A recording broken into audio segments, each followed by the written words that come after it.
Hello everyone, welcome back to my YouTube channel Iffat village blogs. तो कैसे हैं आप सब? आई होप कि आप सब लोग अच्छे होंगे। ये देखिए फ्रेंड्स, इस लड़के की बकरियां खेत में घुस गई तो ये दौड़ कर आया और उनको बकरियों को खेत से बाहर निकाल दिया।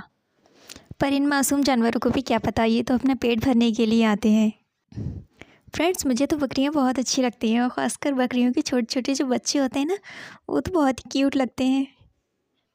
तो फ्रेंड्स, आज मैं बहुत ही खुश हूँ क्योंकि काफ़ी टाइम के बाद हमारे यहाँ सूरज देखने को मिला है। काफ़ी टाइम से हमारे यहाँ सूरज नहीं निकल रहा था और सर्दी भी इतनी पड़ रही थी, बहुत ज़्यादा हाथ सुन हुए जा रहे थे। पता ही नहीं चल रहा था कब दिन निकलता है और कब शाम हो जाती है। ऐसा लग रहा था बिस्तर से बाहर ही मत निकलो। एक जगह बिस्तर में बैठे बैठे तो मुझे तो घबराहट होने लगती है। तो आज धूप निकली है, हमारे यहाँ सब मज़े कर रहे हैं। तो ये देखिए मल्टी टैलेंटेड बच्चा, ये अपनी बकरियाँ भी चुगा रहा है और अपनी पतंग भी उड़ा रहा है। एक साथ ये दोनों को हैंडल कर रहा है। कहीं बकरियां किसी के खेत में घुसकर नुकसान न कर दें और कहीं पतंग की डोर हाथ से न छूट जाए। तो मैंने भी सोचा इतने दिन के बाद आज सूरज निकला है, फिर पता नहीं कब निकलेगा। तो मैंने भी जो कपड़े अपने नए सिए थे उनको भी अच्छे से धोकर और धूप में डाल दिया सूखने के लिए। ये देखिए फ्रेंड्स, कितनी हवा चल रही थी। हवा तो बहुत ठंडी चल रही थी, लेकिन सूरज की गर्माहट से मज़ा आ रहा था धूप में बैठकर। तो मैंने ये दाल उस दिन दली थी, आपने पिछले ब्लॉग में देखा होगा, नहीं देखा तो जाकर देखिए, वहाँ मैंने दाल दली है। तो उसको भी मैंने सूखने के लिए डाल दिया धूप में। और ये जो मैंने सब्ज़ी ली थी तो वो भी मैं छत पर ही बनाने लगी। सर्दियों में धूप निकल आती है तो छत पर से जाने का मन ही नहीं करता नीचे। तो ये देखिए, इस बच्चे की पतंग आसमान में उड़ रही है।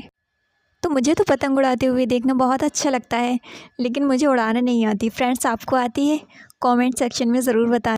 मेरा भी मन करता है पतंग उड़ाऊं। तो ये देखिए कितना प्यारा नज़ारा नज़र आ रहा है। जब हमारे यहाँ सरसों की फसल होती है तो पता ही नहीं चलता, ऐसा लगता है हम कहीं और दुनिया में आ गए हैं, इतना खूबसूरत नज़ारा नज़र आता है। तो ये देखिए फ्रेंड्स, इस तरफ छोटा सा आम का बाग भी है। तो ये देखिए फ्रेंड्स, आम के पेड़ भी बहुत खूबसूरत लगते हैं। और ये बड़ा मिर्चों का खेत है, उस दिन मैंने आपको ब्लॉग में दिखाया था, यहाँ मिर्ची टूट रही थी।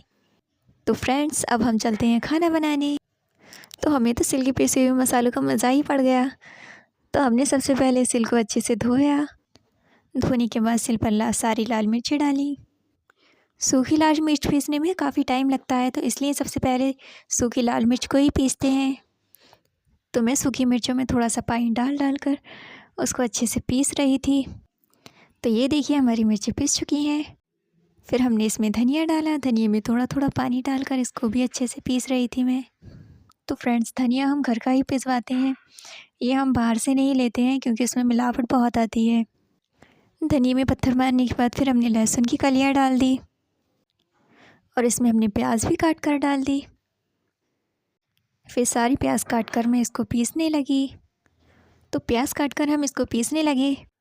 तो फ्रेंड्स, आज के ज़माने में तो सारे मसाले रेडीमेड भी आ जाते हैं और अब मिक्सर में भी पीस लेते हैं, तो कोई मेहनत नहीं करनी पड़ती। और सिल पर मसाला पीसने से कितनी सारी मेहनत करनी पड़ती है। तो जो प्याज बची हुई थी हमने वो भी बाद में काट कर उसको भी अच्छे से पीस लिया। मिक्सर से तो कितना भी मसाला हो आराम से पिस जाता है। तो ये देखिए हमारा मसाला पिस कर तैयार है। और जो मसाला हमारी पत्थर की साइडों में लगा रह गया था उसको भी हमने लेकर पीस लिया। फिर सारा मसाला हमने बारीक करके अच्छे से पीस लिया। पीसने के बाद फिर हमने इसको इकट्ठा करना शुरू कर दिया। फिर हमने सारा इसको इकट्ठा कर लिया। सारे मसाले को इकट्ठा करने के बाद हमने इसको एक बर्तन में कर लिया। इकट्ठा करने के बाद हमने सिल पर थोड़ा सा और पानी डाला। पानी डालने के बाद उसको फिर वापस बर्तन में कर लिया। इससे मसाले का टेक्सचर अच्छा हो जाता है। फिर हम अपना मसाला लेकर आ गए। तो आज मैं बना रही हूँ मछली का सालन। तो आज हमारे यहाँ बाज़ार था तो हमने मछलियाँ मंगा ली। तो हमने मछलियों को पहले से ही अच्छे से धोकर रख दिया था। फिर हमने कढ़ाई में सरसों का तेल डाला। तेल डालने के बाद उसको अच्छे से पका लिया।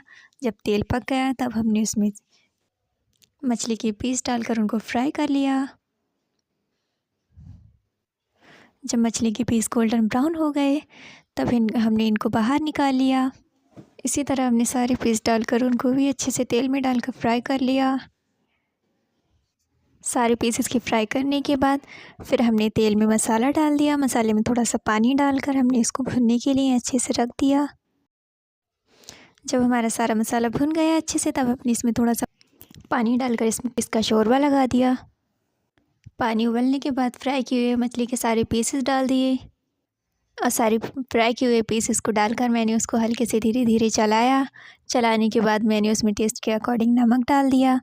फिर उस पर ढक्कन डाल दिया। फिर थोड़ी देर के बाद हमारा ये सालन रेडी है।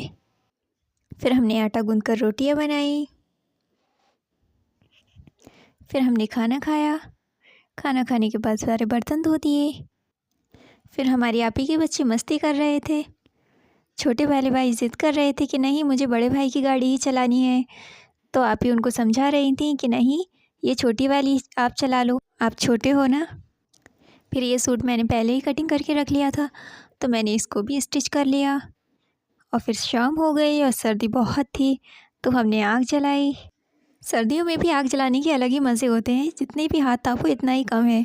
हमारा कुछ चटपटा खाने का मन कर रहा था, तो हमने पकौड़ियाँ बनाई, इमली की चटनी बनाई और हम सब ने इसको खूब मिलकर एंजॉय किया। आपको हमारे ब्लॉग अच्छे लग रहे हो तो लाइक करो, फ्रेंड्स को शेयर ज़रूर करो और चैनल को ज़रूर से सब्सक्राइब करो। इससे मुझे मोटिवेशन मिलेगी। अपना और अपनों का ख्याल रखो। Bye bye.